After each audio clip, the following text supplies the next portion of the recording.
Hey guys, I'm gonna remake this video here. Been asked by a few people to make this video on how I reload the 5.7 by 28. It's about 20 below outside. You might see my breath every now and then on the camera.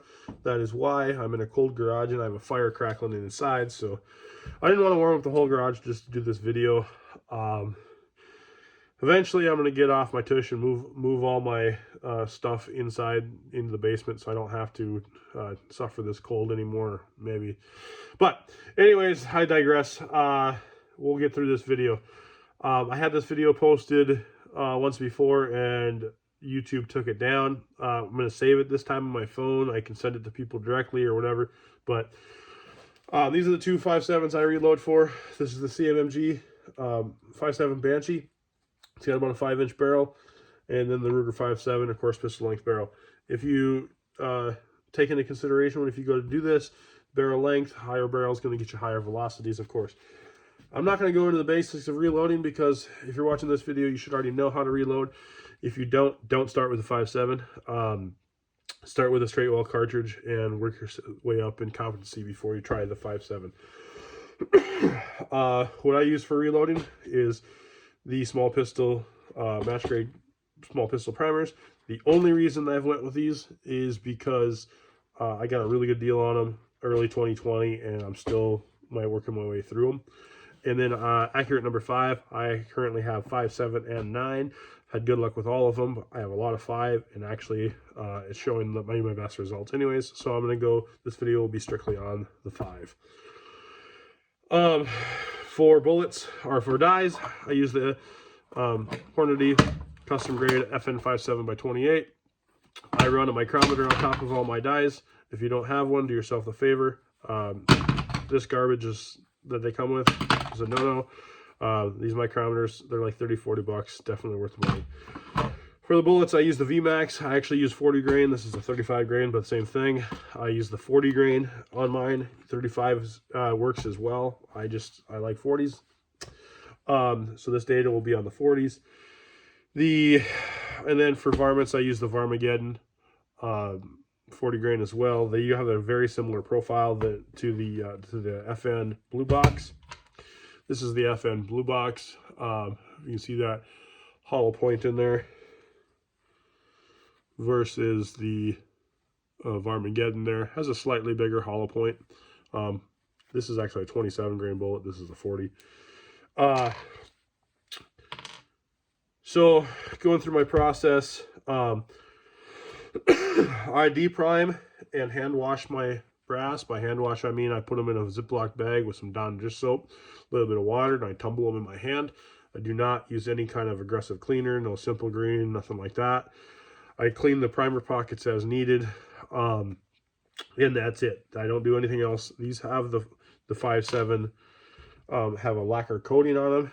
Going through what we know about these, FN likes to be secretive because they like to sell ammo rather than letting us reload it.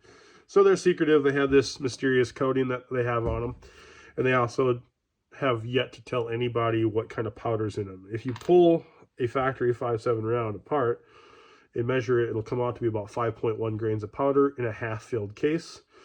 It's a slow-burning powder, we know that, and it only fills the case halfway. It's a ball-type powder. The accurate number 5 is also a ball-type powder, and it also fills the case about halfway. So it's given me really good results. Again, I don't put any aggressive cleaner on it to protect the coating. We don't know what the coating's for, right? Because FN wants to be mysterious, and there's all kinds of theories. Some people say it makes them slippery. Some people say it makes it stick longer. Some people, I don't know, maybe it attracts unicorns. I don't know. But I can tell you, theoretically, it should not matter in a direct blowback gun. I haven't had any problems. I have some reloads in here that have got some of the coating stripped off from reloading. I don't know if it shows on there or not. Right there, there's some coating stripped off. And I've had to where, I don't know, 30% of the coating is stripped off, and they just do just fine. I reload my ammo. I've had good. Oh, here's one right there. Big old chunk of the coating missing right there. You can see that shiny spot. I have reloaded them 5 times or so or better and had no problems at all. So these are all reloads. So getting a little further into my process, I just hand clean them, tumble them, clean the primer pockets as needed. If it gets, I mean, even after 5 or 6 shots, the insides of these, that slow burning powder just does not really seem to, stay in the inside of these. If you had to, you'd go through it with a bottle brush or whatever. I don't care. I don't get finicky on my reloads like some people do. Resizing them, I do not use anything but like a super slick. Don't put oil on them, because when you resize these, when the shells go down inside the resizing die, it'll strip the coating off. If there's any kind of like oil, if the inside of this got a bunch of oil, it makes like a hydraulic seal. And the first couple times I did it, I'd run my press up and all the coating would strip off. I mean, it'd bring a bright, shiny casing. I'm not brave enough to try to shoot one yet without coating on it, but getting into the data, I wrote it down here. I actually tried making this video once and I was stumbling on my words here, so I just decided to write it down so I don't mislead you guys. This is my formula. It's my recipe card on the VMAX 5.7. I'm running 1,650 feet per second. Overall length 1.59 inches.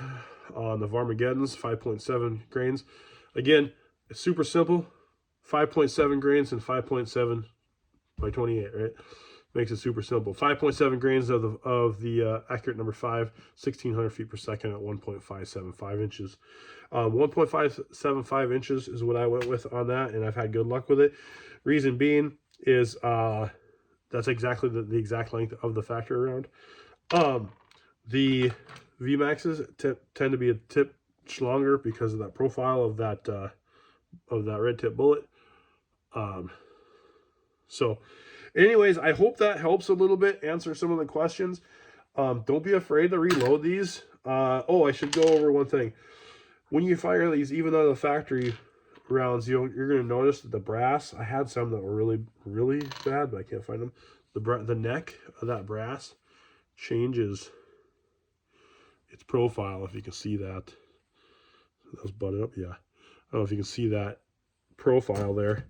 Here, it changes that way, that bevels. I use that as well as velocity on my reloads.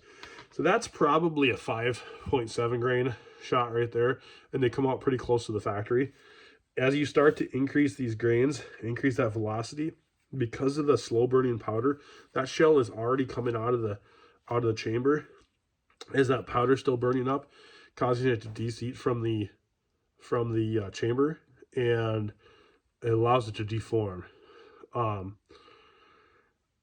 Ideally, I'd like to try to anneal these and see if I can get them last longer. I just don't know how annealing is going to affect that coating. I might try it sometime soon and just to see, but anyways, getting back to that, as you move these velocities up, you'll notice that neck start to stretch closer and closer to the tip. That's how I know that that's kind of I say a warning sign to you to say, hey, I should probably dial back my powders. So you can kind of tell even without a chronograph how your rounds are burning, if that makes any sense. Again, guys, I'm not a professional. I'm just a crazy guy in the Northwoods that decided I'd give this a shot. My reloads come in about 22 to 25 cents a round. Of course, I got a bunch of this stuff pre-pandemic. Obviously we know these are like gold right now.